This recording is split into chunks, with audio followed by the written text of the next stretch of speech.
সুপারি পাড়তে যেই না কাস্তে উঁচিয়েছে অমনি তার হাতটা অবশ হয়ে গেল। কাস্তেটা ঠং করে মাটিতে পড়ে গেল। আরে হাতটা এমন অবশ হয়ে গেল কেন? সে আবার কাস্তে তুলল, কিন্তু আবার একই ঘটনা ঘটল।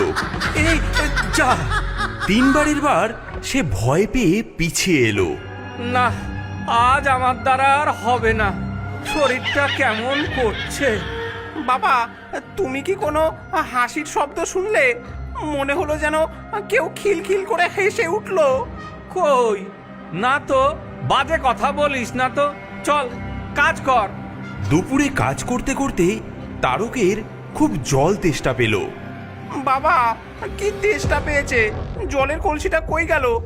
এখানেই তো রাখা ছিল। দেখ, ওইখানেই কোথাও, হয়তো আড়ালে পড়ে গেছে। না তো, কোথাও তো নেই। ঠিক সেই মুহূর্তে ওপর থেকে একটা ফিসফিসানি আওয়াজ ভেসে এলো, যা শুধু তারকই শুনতে পেল। তেষ্টা পেয়েছে ছোকরা? খুব পেয়েছে? যা, দুবার জল খা গে। ওই পাক মেশানো জলটাই তোদের মতো ছোট লোকদের জন্য ঠিক। আমার বাগানের শুদ্ধ জল তোদের জন্য নয়। হ্যাঁ, কে কে কথা বলে? এই তারক, কি হলো রে? কার সঙ্গে কথা বলছিস? বাবা, আজ চলো বাড়ি ফিরে যাই। আমার কেমন একদম ভালো লাগছে না। এই বাগানে নিশ্চয়ই কোনো গোলমাল আছে। সেই রাতে শাকচুন্নিটা গাছ থেকে নামলো। তার চোখে মুখে দুষ্টুমিতে ভরা। সে দশরথ আর তারকের পরম যত্নে রাখা কাস্তে, খুরপি, দা, দড়ি সবকিছু এক জায়গায় জড়ো করলো। ওরে আমার লোভী মানুষ রে, আমার গাছের দিকে লোভ, তাই না?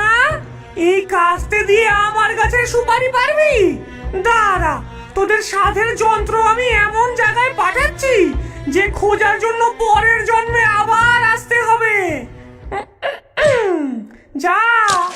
এই বলে সে খ্যাক খ্যাক করে হাসতে হাসতে সব যন্ত্রপাতি এক এক করে পাশের ডোবাটার মধ্যে ফেলতে লাগলো। ডোবার মধ্যে ধপাস ধপাস করে পড়ার শব্দটা রাতের নিস্তব্ধতাকে ভেঙে দিল।